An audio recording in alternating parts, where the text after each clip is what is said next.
Hi everyone, welcome to Everyday English and IELTS, your one-stop channel for practical English tips and high-scoring IELTS strategies.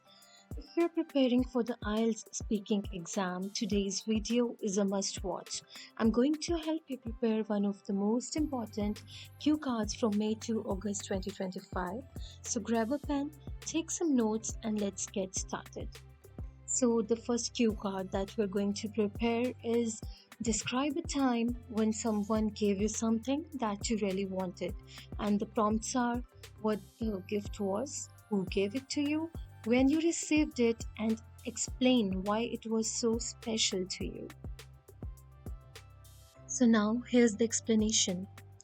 I'd like to share a story about a truly extraordinary gift I received, something that had been on my wish list for quite some time. This memorable event unfolded just after my 12th board exams had concluded.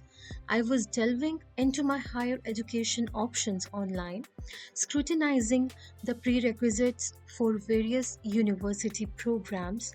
Many of the courses that piqued my interest recommended having a robust laptop, such as a MacBook or a high end Windows computer equipped with a superior graphic card.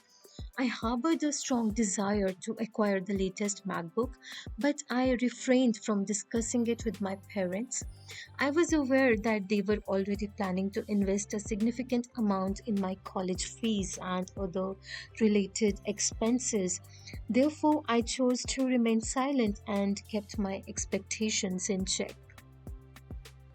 However, on the day my 12th results were announced, I was taken aback by an unexpected surprise. My parents presented me with the latest MacBook Air equipped with the new M4 chip, a 17-inch screen, 16 GB RAM, and 256 GB storage.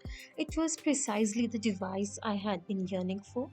Prior to this, I had been using a rather antiquated desktop computer which was about 7 years old and quite sluggish.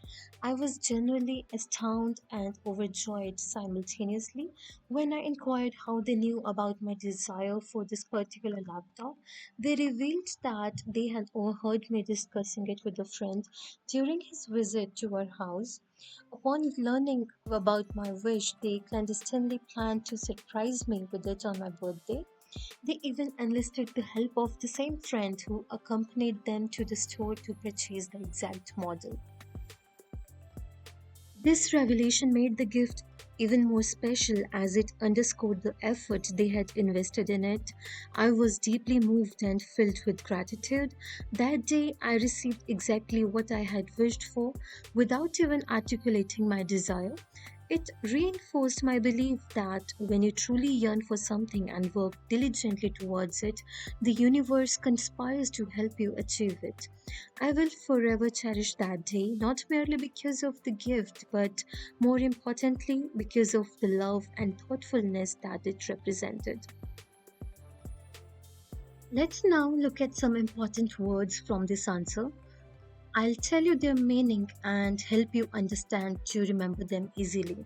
So, the first word is scrutinizing, which means looking at something very carefully and in great detail, especially to find information or check for accuracy.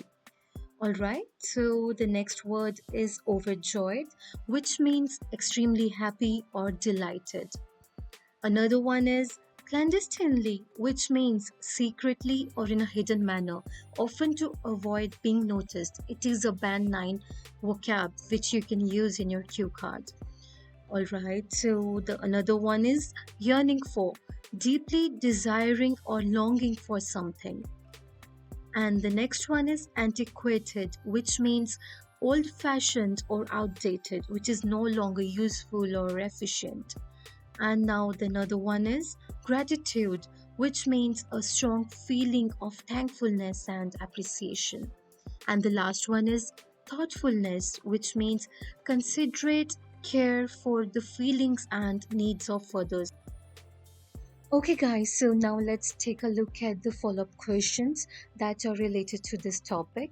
And the first question is: should employees have their own goals? And the answer would be Yes, I believe employees should set their own goals. It helps them stay motivated and take ownership of their work. When people know what they want to achieve, they usually perform better. At the same time, these goals should match the company's overall direction.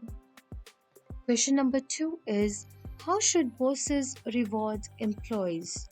And the answer is, I think bosses should reward employees based on their performance. It can be through bonuses, promotions, or even a simple thank you in front of the team. Sometimes just being appreciated is more meaningful than money, but of course, fair financial rewards also matter. Question number three is, what kinds of gifts do young people like to receive as rewards? Most young people enjoy tech gadgets like headphones or smartwatches or even gift cards so they can choose for themselves. Some also like experiences like movie tickets or a trip. It really depends on the person, but useful and trendy gifts are quite popular now. Question number four is, how should children spend their allowance money? In my opinion, children should learn to spend their allowance wisely. They can save a part of it by things they really need or want, and maybe even donate a little.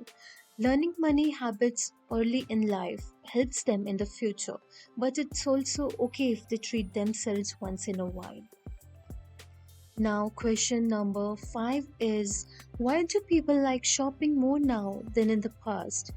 Shopping has become easier and more fun these days, especially with online stores. There are so many options, and people can buy things with just a click. Also, many shops for fun or to feel better, not just for need. In the past, it was more about buying only what was necessary. Last question is, do you think shopping is good for a country's economy? Yes, definitely. When people shop, businesses grow and more jobs are created. It helps money move through the system. But if people shop too much, especially on credit, it can cause problems too. So, shopping is good, but it needs to be balanced.